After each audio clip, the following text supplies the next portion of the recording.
(2부) 시작하도록 하겠습니다.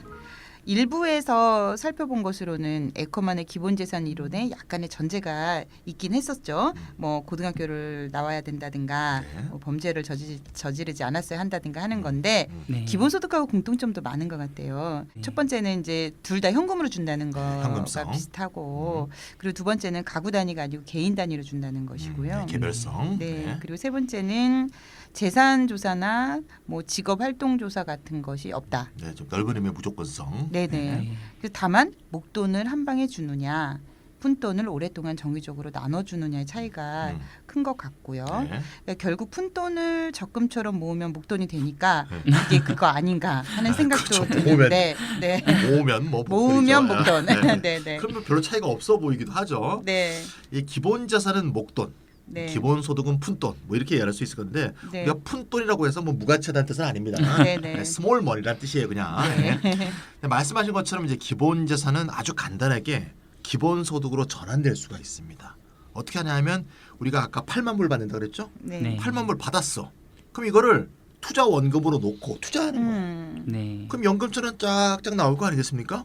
네. 그럼 그에 해당하는 액수의 연금을 수급자가 죽는 날까지 매년 지급하게 하면 네. 기본 자산이 내 투자에 의해서 기본 소득으로 싹 바뀌는 거죠. 그렇죠. 예, 정기적인 소득 흐름이 창출되게 만들 수가 있다는 거죠. 네. 그러니까 네. 사실 공통점이 굉장히 많은 제도라는 얘기예요. 근데 반대로 만약 미래에 우리가 죽을 때까지 받을 정기적으로 꼬박꼬박 나오는 푼돈인 기본 소득을 담보로 해서 네, 네. 미리 돈을 끌어다 쓸 수 있다면, 다시 말해서 그걸 담보로 대출을 받을 수 있다면, 네, 네. 네. 자유를 중시하는 사람들이 이걸 굉장히 좋아하더라고요.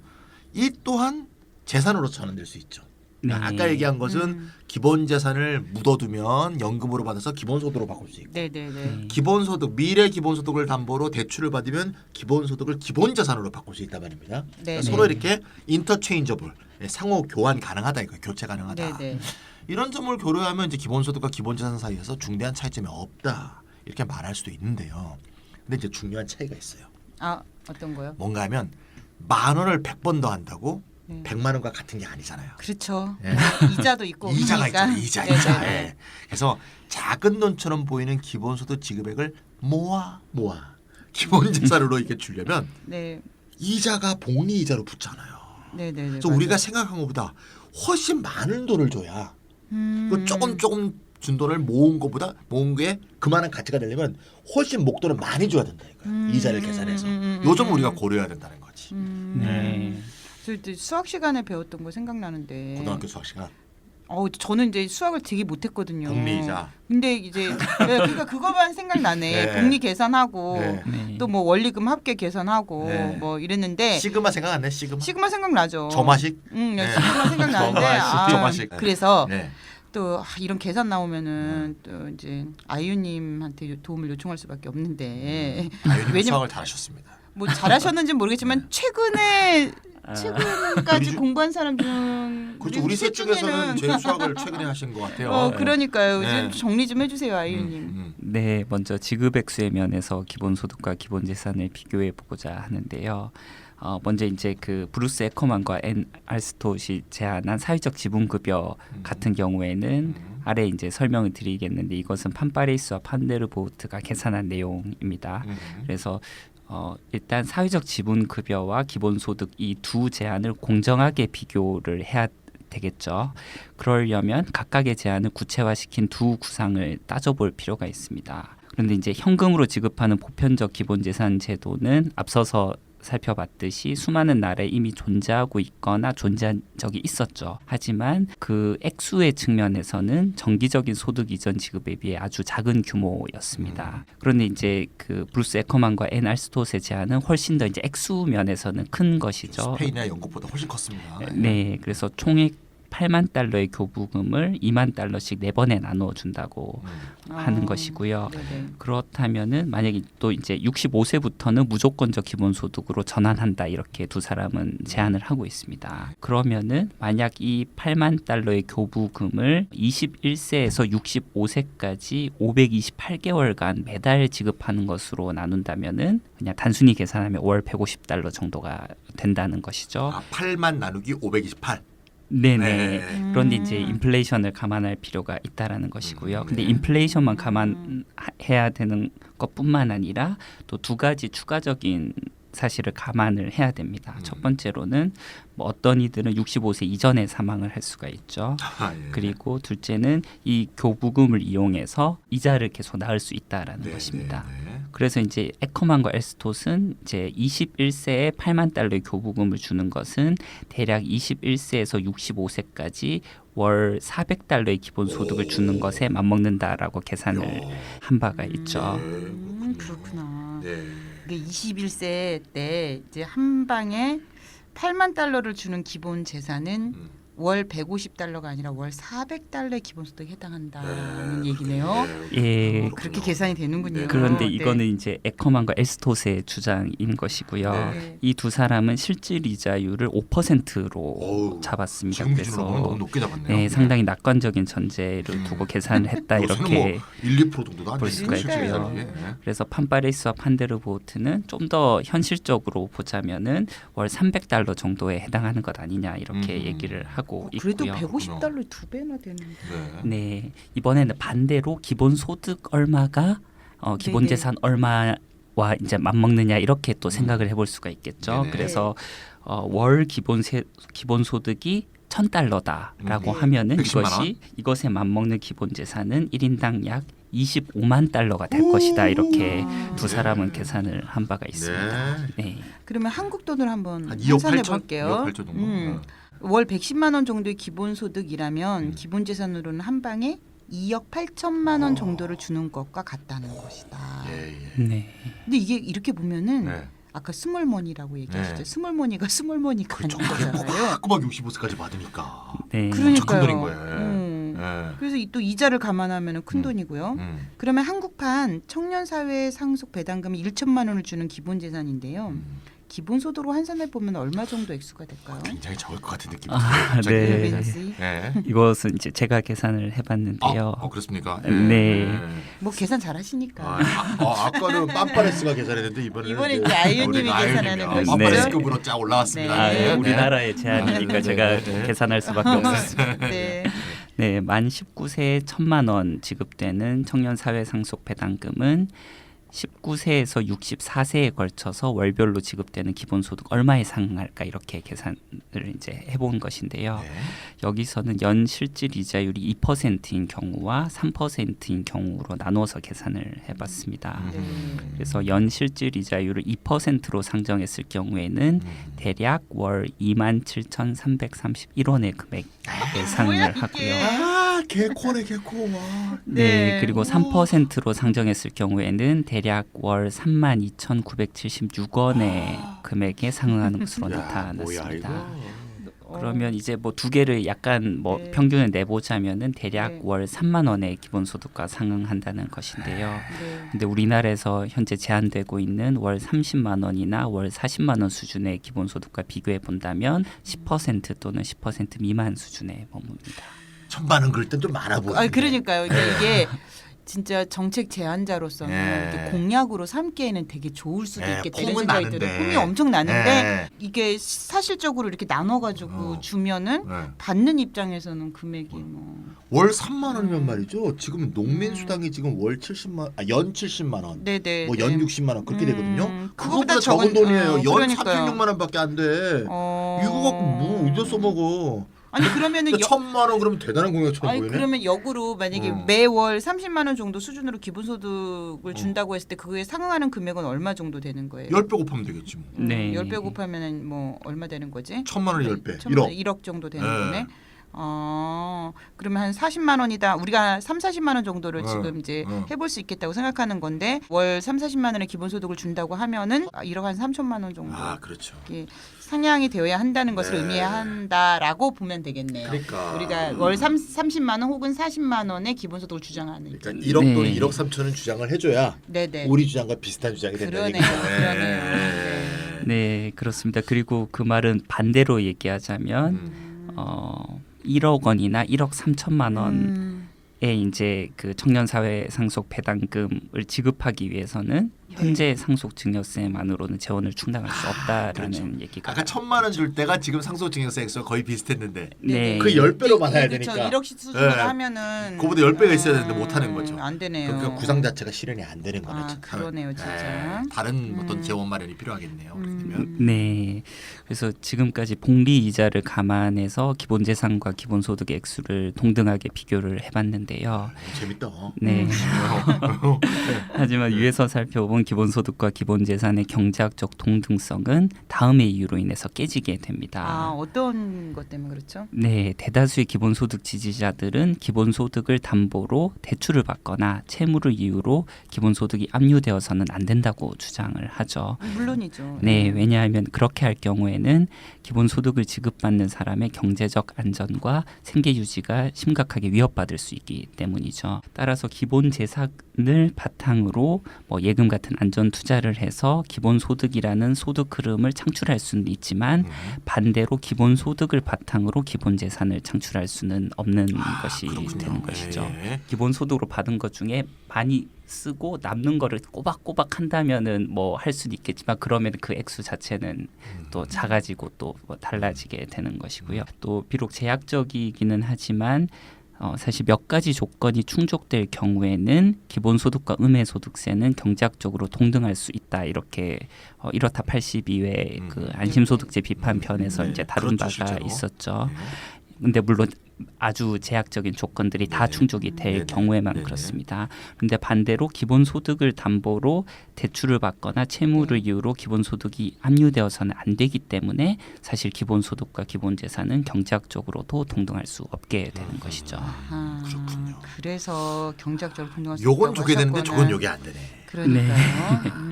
그러니까 기본재산으로는 기본소득이라는 소득 흐름을 창출할 수 있는 반면에 그 역은 즉 기본소득으로 기본재산을 창출할 수는 없다는 그러네요. 얘기네요. 같은 게 아니네. 예. 아니 또 그렇게 따져 보면 네. 또 기본재산이 또 기본소득보다 우월하다 뭐 이렇게 생각이 그렇죠. 또 절로 드는데 넘어갈 수가 있으니까. 그러니까요. 이건 또 뭐예요? 또 되게 헷갈리네요. 예. 네, 그 정반대라고 말씀드릴 수가 있고요. 그래요? 그렇겠죠. 뭐 우리 뭐 네. 아이들인데 아까 뭐. 이미 결과 얘기는 했는데 네. 지금까지 설명 들으면 네. 그러니까 이제 기본재산이 그렇죠. 더 좋은 너무 건가 이런 생각이 이렇게도 들고. 되고 저렇게도 되니까. 그러니까요. 네, 그래서 기본소득이 다양한 차원에서 따져보았을 때 기본재산보다 우월함을 지금부터 확인해 보겠습니다. 네, 그 정신 바짝 차리고 들어야 이거 어려울 것 같아, 헷갈려서 안 저거. 되겠어.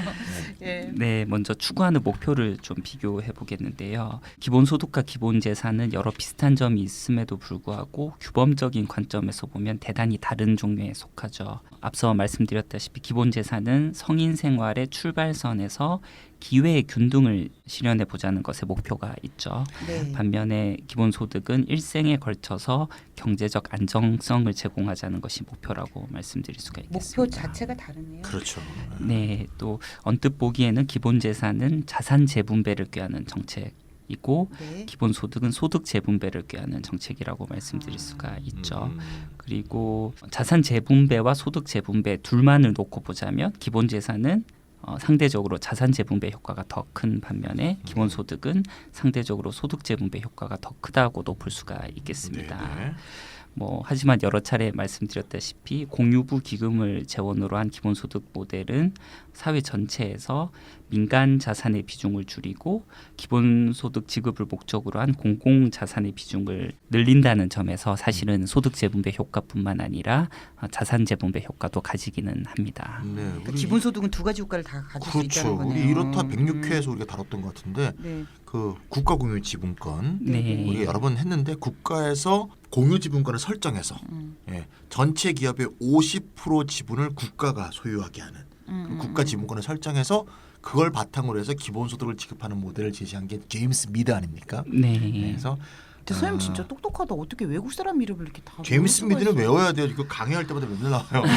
저는 외국 사람 이름 진짜 못 외우겠어 나는. 에이, 국가가 지분 50%를 갖고서 경영권은 행사하지 않고 배당권만 행사하는. 네. 그래서 그 배당이 사회 배당 형태로 기본소득 지급이 되는 거죠. 네. 그렇게 이제 되는 건데 그렇게 되면 이제 이게 이제 뭐 슈퍼바이저면 이제 이거를 플랫폼 자본에도 다 적용하자. 네. 플랫폼 자본의 지분 반을 다 국가 공유 지분권에 설정하자. 이제 맞아. 최근에 그런 주장을 맨날 하고 계시죠. 이렇게 하게 되면 지분 반을 우리가 공유 형태로 할 수 있게 되는 거니까 네. 소득 재분배뿐만 아니라 자산 재분배도 하는 거니까 네. 공유부 개념으로 우리가 기본소득을 발전시킨다면 기본소득은 두 개를 다 할 수 있는 거죠. 네.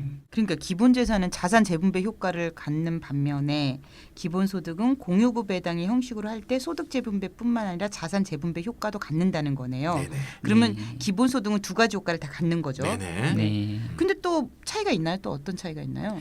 네, 그 개인의 자유 증진 면에서 좀 비교를 해보겠습니다. 자유. 오, 자유. 네, 그래서 만약에 이제 모두를 위한 자유를 뭐 앞당기자 뭐 이런 것에 이제 동의를 하는 사람들이라면 우리 만약 같은 사람들이요? 네 기본소득과 기본재산 중에 어느 쪽을 선호해야 될까 이렇게 했을 때 얼핏 보면은 기본재산이 더 자유로울 기본재산이 것 같아요. 예 왜냐하면 기본재산으로는 기본소득을 이제 할 수가 있죠. 그러니까 그렇죠. 네. 네 정기적인 소득 흐름으로 전환시킬 수 있다라는 것이죠. 하지만 기본소득에서 기본재산은 안 된다. 아까 전에 말씀을 드렸기 때문에 얼핏 보면 그런데 좀 따져봐야 된다라는 것이죠.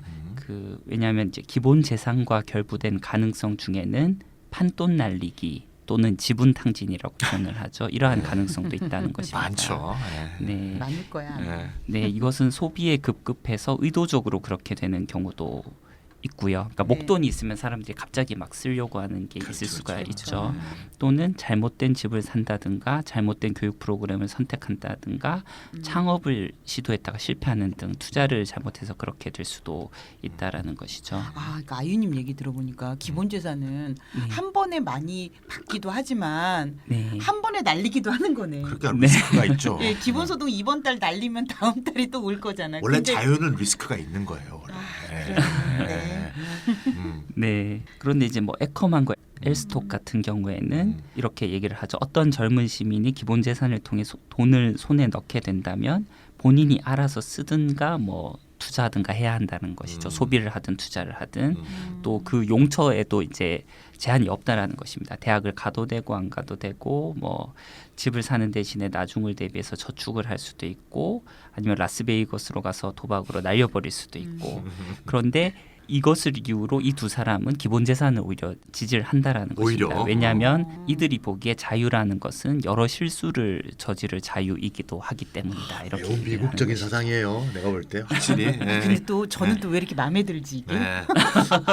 미국적인 사상하고 아니 이게 아니 아니 근접하신가? 이게 아니 제가 이 미국적 사상보다 이런 자유 제가 자유주의자다 보니까 그런가? 그러셨구나. 아, 예. 아니 기본 재산은 기본 소득으로 전환할 수 있는 자유도 있잖아요. 그렇죠. 또 목돈으로 뭐든지 할 수도 있고. 자유 많네요. 또 뭐 심지어 목돈을 다 날려버릴 자유도 있고. 날려버릴 자유도 아닙니까? 있고. 그래서 기본 재산 쪽이 더 자유가 있다는 말씀이시잖아요. 그러네요. 네. 아, 네. 아닌가요? 근데 뭐 예, 아닙니다. 아, 그렇게 이런. 보일 수도 있다라는 그렇게 것이고요. 보일 수도 수도 있다. 네. 그렇군요. 그러니까 자유에도 굉장히 다양한 차원이 있는 것이죠. 네네.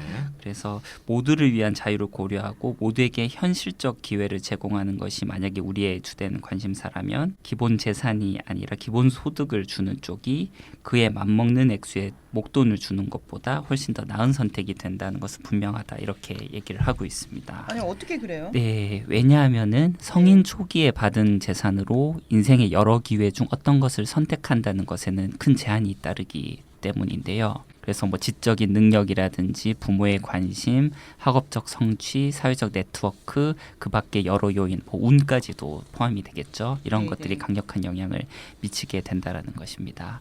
그리고 평균적으로 보자면 이러한 다양한 차원에서 이미 유리한 위치를 점하고 있는 젊은이들은 자신의 재산을 최선의 방법으로 사용하게 될 가능성이 높다라는 것이죠. 그러니까 성인 초기에 어느 정도의 기회 자유를 부여한다고 하더라도 이미 성인 초기에 진입했을 때 그 격차가 이미 많이 그것을 잘 사용할 수 있는 능력이라든지 기회를 활용할 그런 것들에서 이미 차이가 나 있는 상태라는 것이죠. 그러니까 형식적으로 보면 기본전에도 자유가 있는 것처럼 보이지만 이 아이유님은 실질적 자유를 얘기하는 거네. 그렇죠? 네. 그 네. 측면에서는 꼭 그렇게 볼 수 없다. 네. 그래서 이제 평균적으로 보자면은 지적 능력이나 뭐 현명한 지도, 교육, 사회적 네트워크 등이 결핍된 사람들은 인생의 출발점에서 그 돈의 용처를 현명하게 선택할 능력이 사실 떨어질 수밖에 없고 결국 나중에 되돌아보면 전혀 최선이 아닌 선택을 하고 마는 경우가 많습니다. 네, 이러한 의미에서 똑같은 액수의 돈이라고 해도 이들에게는 사실상 더 적은 액수의 돈이 되고 마는 것이다 이렇게 볼 수 있겠습니다. 네.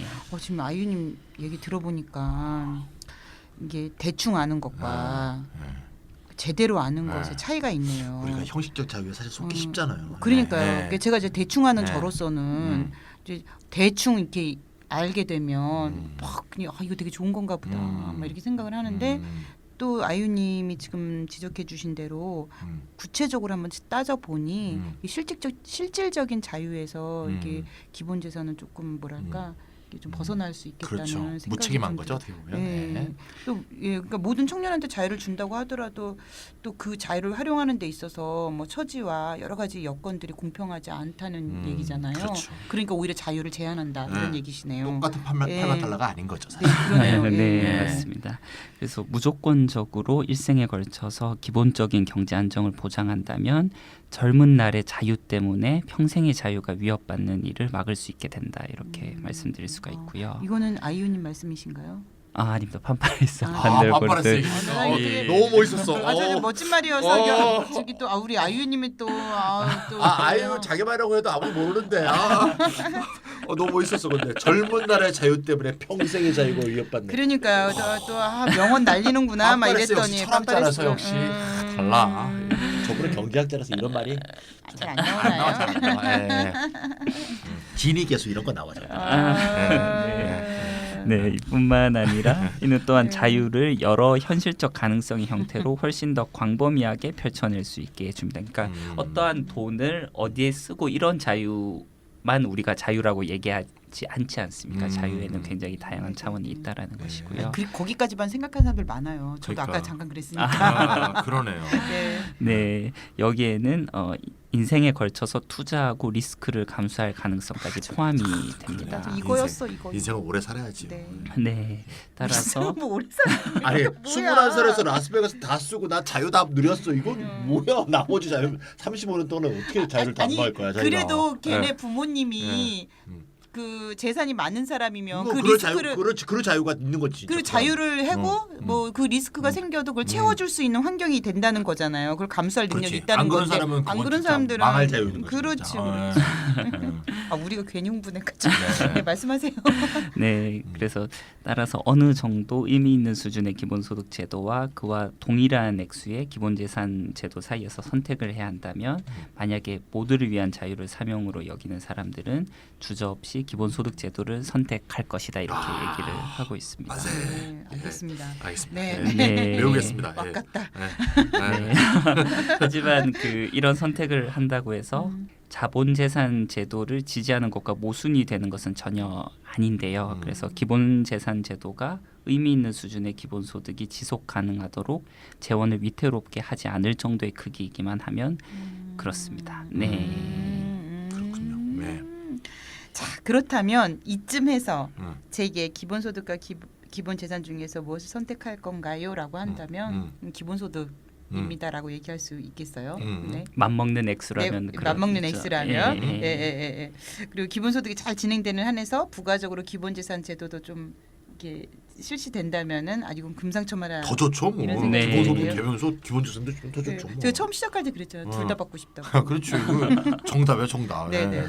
그러니까 기본 재산인 그 사회적 지분급여를 주장하는 그 에커먼과 엘스톳도 네. 이 순수한 기본 재산 제도가 지닌 단점을 인지하고 있었던 것으로 보여요.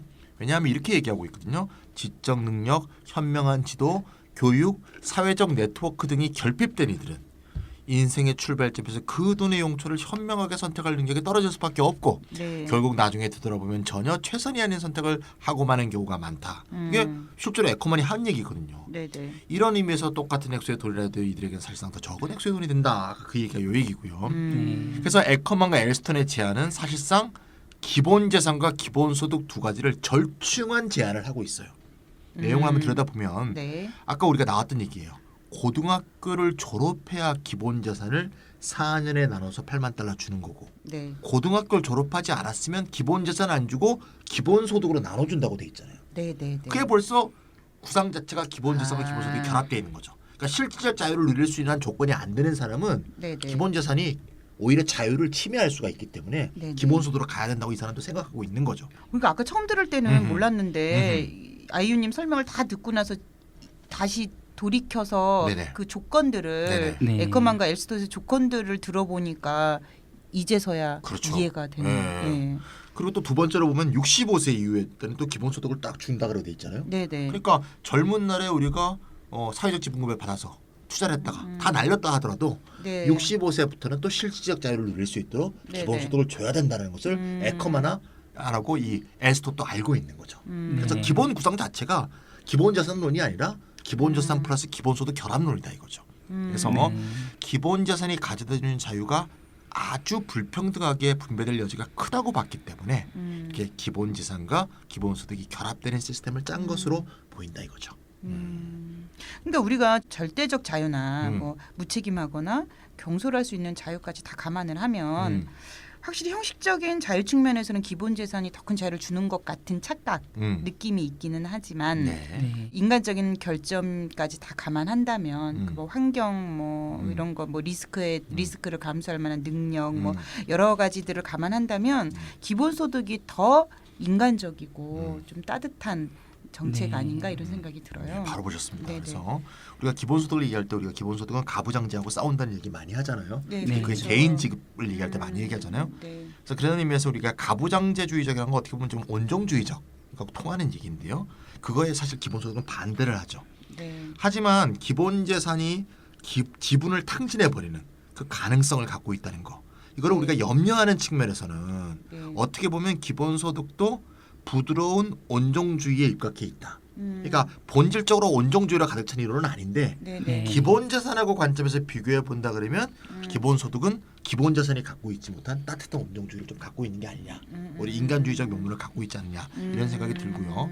어떤 면에서는 뭐 너찌적인 측면도 좀 있는 것 같기도 하고요. 네. 그래서 기본 소득이 갖는 이런 이제 부드러운 온정주의로 인해서 기본 소득은 기본 자산이 제공할 수 있는 그 어떤 자유, 네, 예를 들면 네. 탕진할 자유 네. 네. 이런 거는 분명히 제약하는데 네. 그 외에 다양한 자유 네. 네. 또 경제적 안전을 제공한다는 면에서는 기본 재산보다 분명히 뛰어난 것이 있는 게 아니냐 이렇게 우리가 정리할 수 있는 것 같습니다. 훨씬 네. 안정적이죠. 네네. 기본소득이. 네. 그게 어떻게 보면 실질적 자유 아닌가 이런 생각도 듭니다. 네. 아유님 그러면 기본소득과 기본재산의 비교 좀 계속 이어서 해볼까요? 네, 다음으로는 계급 관계에 미치는 영향 면에서 비교를 해보겠습니다. 계급관계. 네, 올 1월 23일에 작고하신 미국의 저명한 사회학자 에릭올린 라이트가 있죠. 네, 네.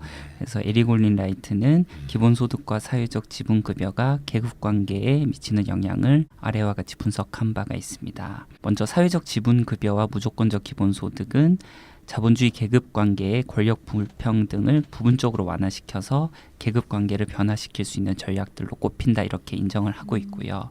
그리고 둘 다 충분히 관대한 수준이라면 두 제안 모두 자본주의 계급관계의 권력관계에 영향을 미친 것이지만 자기가 봤을 때는 사회적 지분급여보다는 기본소득이 자본주의 계급관계의 성격에 보다 심대한 영향을 미친다 이렇게 분석을 했습니다. 네, 세 가지 이유를 들고 있는데요. 네.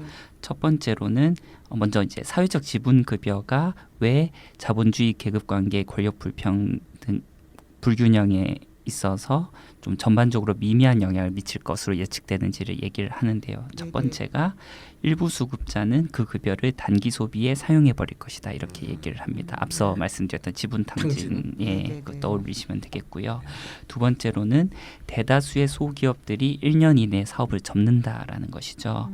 그리고 사회적 지분 급여로 사업을 시작할 젊은 사람들의 성공률이 스스로 저축한 자금으로 소기업을 시작한 사람들의 현재 성공률보다 높으리라는 법은 없다라는 절대 것이죠. 없죠. 경쟁을 네. 하게 당연히 된다면 없죠. 네, 오히려 경험 부족 때문에 실패율은 더 높을 것이라는 것이죠.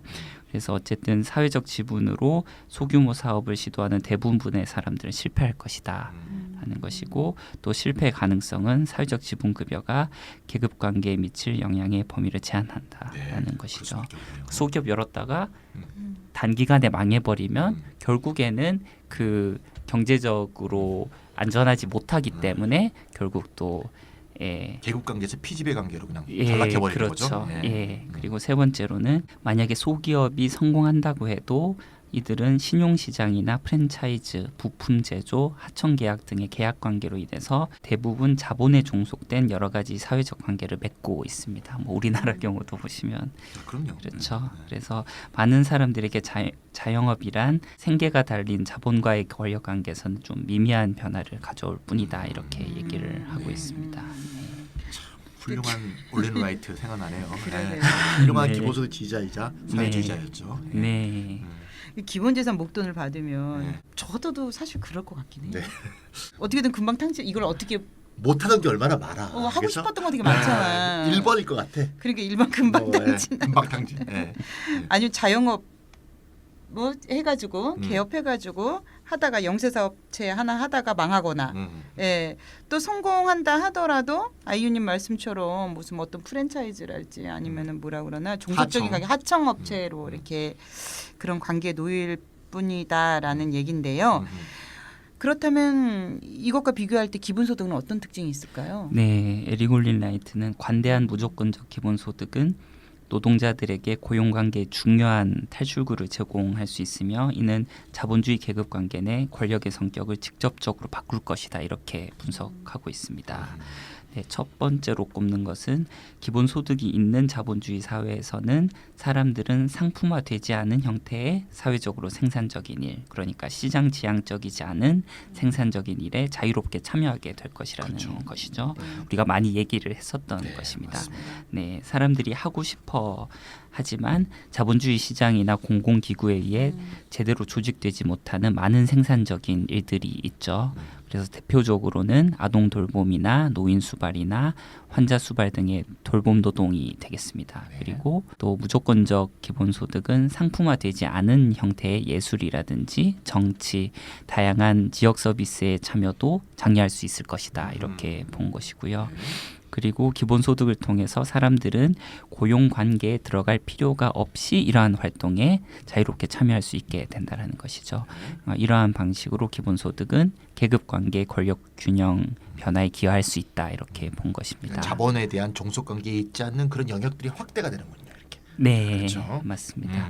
네, 두 번째로 꼽고 있는 것은 일반적인 자본주의 고용관계에 진입하는 사람들의 경우에 이제 살펴보자면 기본소득은 노동조합이 없이도 노동과 자본 간 권력 균형에 기여할 수 있다라는 것이죠.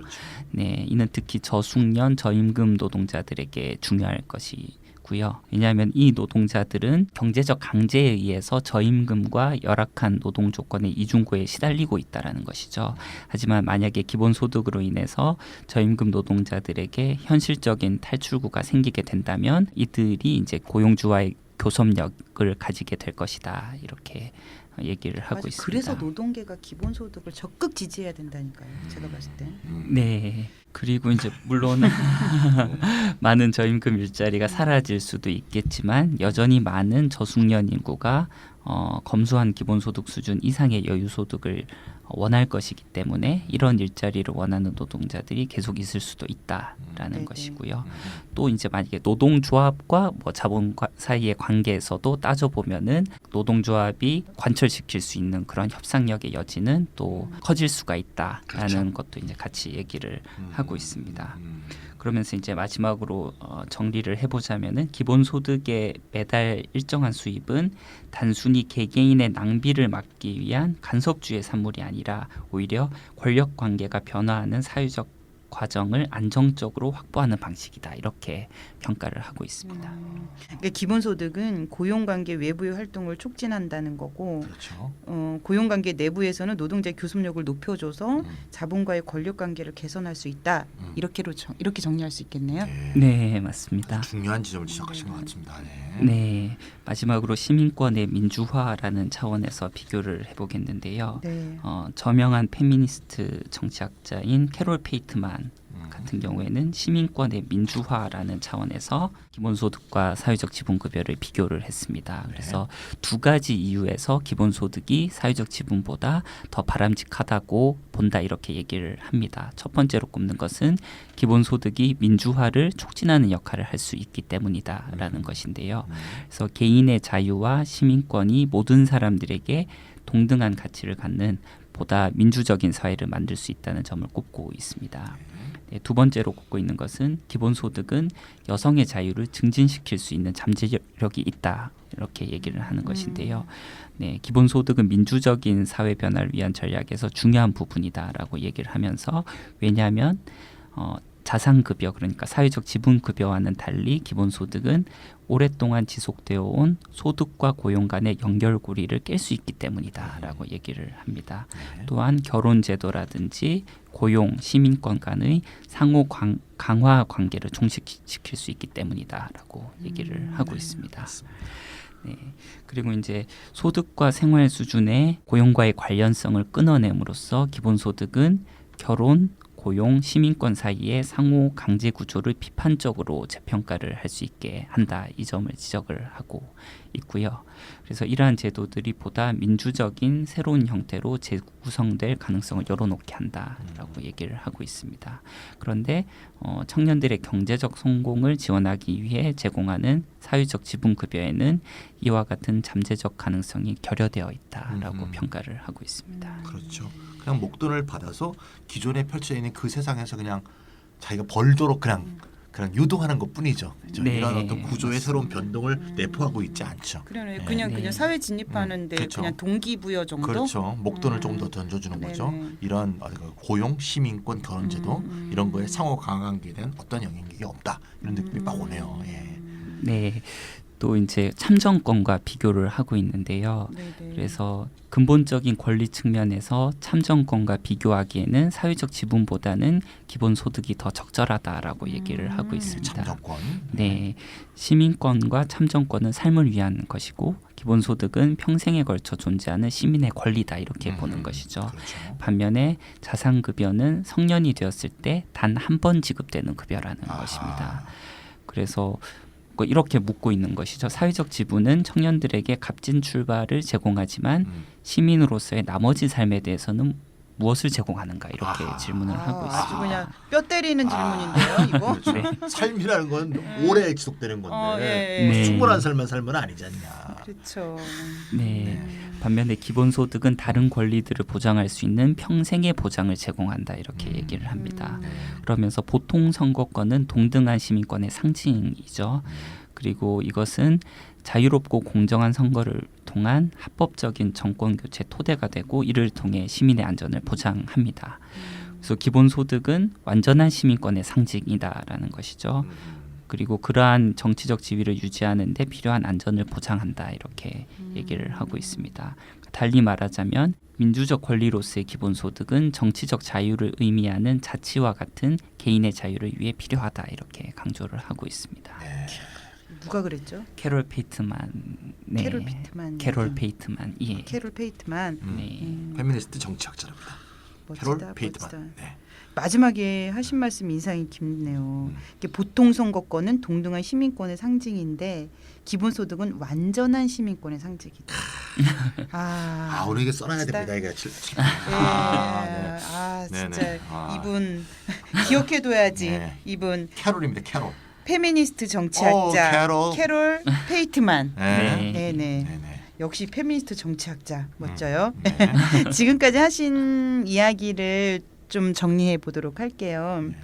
첫 번째, 기본소득은 기본재산보다 개인의 자유를 증진하고 계급 관계의 변화 그리고 시민권의 민주화 등 다방면에서 우위에 있다. 이렇게 정리해 볼 수 있고 두 번째는 경제적으로 동일한 액수를 준다 하더라도 예, 기본소득과 기본재산 중 양자택일하라고 한다면 기본소득을 택하는 것이 사회적으로 바람직하다 이런 말씀이세요. 당연히 얘기했죠. 네. 네. 만약 재원이 충분히 마련된다면 기본소득과 나란히 도입되는 기본재산도 가능하지만 말이죠. 네. 그리고 세 번째는 기본소득을 담보로 대출을 받거나 채무를 이유로 기본소득이 압류되어서는 안 된다는 제한 조치.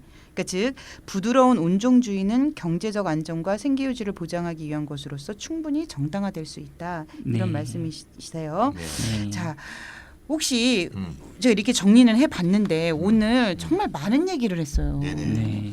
그러니까 단순히 기본소득과 기본재산을 비교해서 무엇이 더 좋고 무엇이 더 우위에 있다 이게 아니었다는 거죠. 그 그렇죠. 안에서 뭐 기본재산이 갖는 의미와 사회적 변화는 뭐냐, 뭐 기본소득이 가져올 어떤 변화들, 사회 어떤 기본적인 구조의 변화까지 다 이제 오늘 다뤄봤어요. 맞아요. 네. 근데 선생님은 어떠셨어요? 이거 오늘 방송하면서? 유의한 내용에 도덕도 담겨 있고요. 네네. 사회 원리, 우리가 네네네. 사회를 바라보는 태도, 네네. 사람의 삶의 어떤 생동감들, 네네네. 더 나아가서 탈자본주의 사회의 미래 전망까지 네. 다 포괄하고 있는 어떤 좀 한 이 지평선 전체를 본 것 같은 그런 느낌입니다. 네. 오늘 아주.